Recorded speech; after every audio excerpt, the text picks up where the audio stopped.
ان دنوں میں ایک بہترین مشورہ دینا چاہتا ہوں. وہ مشورہ دینے سے پہلے میری 2-3 گزارشات سماعت فرما لیں. نبی علیہ السلام نے فرمایا ان من اجلال اللہ اکرام حامل القرآن. جو لوگ اللہ کا احترام کرتے ہیں ان پہ لازم ہے کہ وہ قرآن کے قاری کا، قرآن کے عالم کا احترام کریں. پھر نبی علیہ السلام نے فرمایا اللہ قیامت کو اپنے تمام لوگوں کو جب اکٹھا کرے گا ثم یمیز العلماء، پھر اللہ علماء کو وہاں سے الگ کر دے گا اور فرمائے گا اے علماء کی جماعت، میں نے آپ کو اس لیے اپنا علم نہیں دیا تھا تاکہ میں آپ کو عذاب دوں، جائیں آپ جنت میں داخل ہو جائیں. اگر آپ کو لگے کہ آپ کے بچے کو یہ اعزاز ملنا چاہیے، کیا آپ نہیں چاہتے کہ نبی علیہ السلام نے فرمایا قیامت کا دن ہوگا، اللہ کے دربار میں عبادت گزار لوگ جمع ہوں گے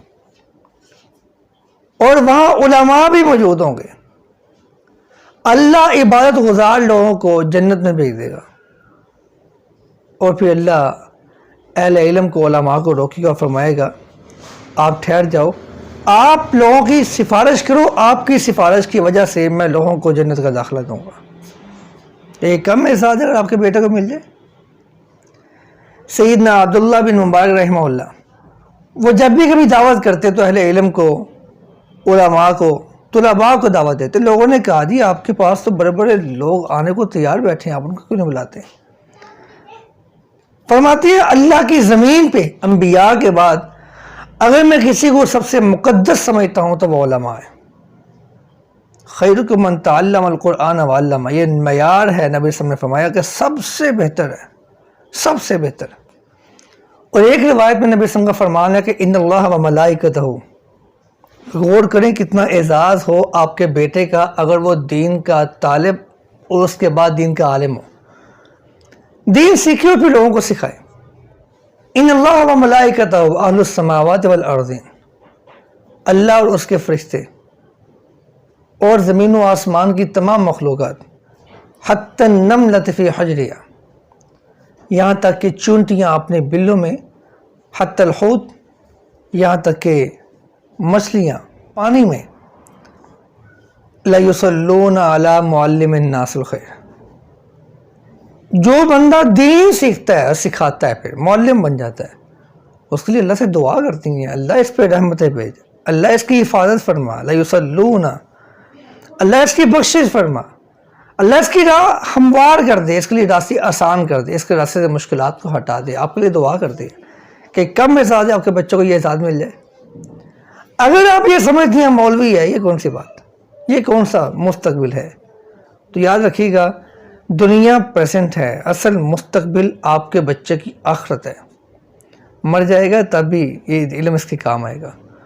اور اگر آپ یہ سمجھتے ہیں کہ یہ علم حاصل کر کے انسان کوئی کمی انسان بن جاتا ہے اور اس کی کوئی دنیا میں حیثیت نہیں ہے، تو یاد رکھیں سیدنا عبداللہ بن عباس رضی اللہ تعالی عنہ کا موقف ہے کہ من اذا فقیہا فقد اذا رسول اللہ، جس نے کسی عالم دین کو تکلیف دی، اذیت دی، دل دکھایا، اس نے رسول اللہ کا دل دکھایا. ومن اذا رسول اللہ، جس نے اللہ کے رسول کا دل دکھایا، فقد اذا اللہ، اس نے اللہ کا دل دکھایا.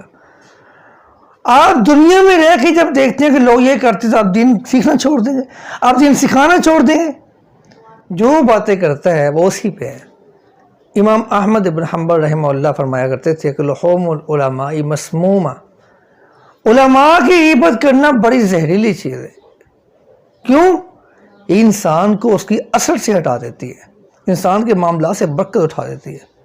اور سیدنا ابن عساکر رحمہ اللہ، ان کے سامنے ایک بندے نے کسی عالم دین کی بدخوئی بیان کی تو فرمانے لگے جو بندہ اپنی زبان سے علماء کی توہین کرتا ہے، ان کی غیبت کرتا ہے، ابتلا اللہ قبل موتہ بموت القلب، اس کی موت سے پہلے اللہ اس کا دل مردہ کر دیتا ہے. اپنے بچوں کو بہترین لوگوں میں شمار کروائیں. اللہ کی زمین پہ انبیاء کے بعد سب سے مقدس لوگ علماء ہیں.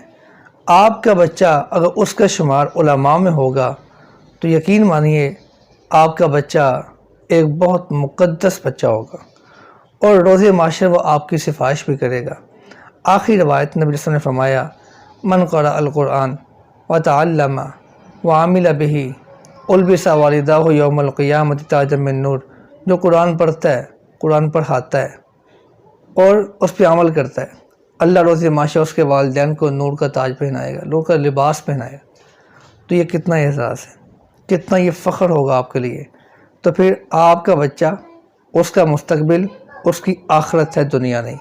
تو پھر آپ اس کے بہترین مستقبل کی پلاننگ کرتے ہوئے آج ہی اپنے بیٹے کو پکڑیں، بیٹی کو پکڑیں، ان کو کسی مدرسے میں چھوڑیں۔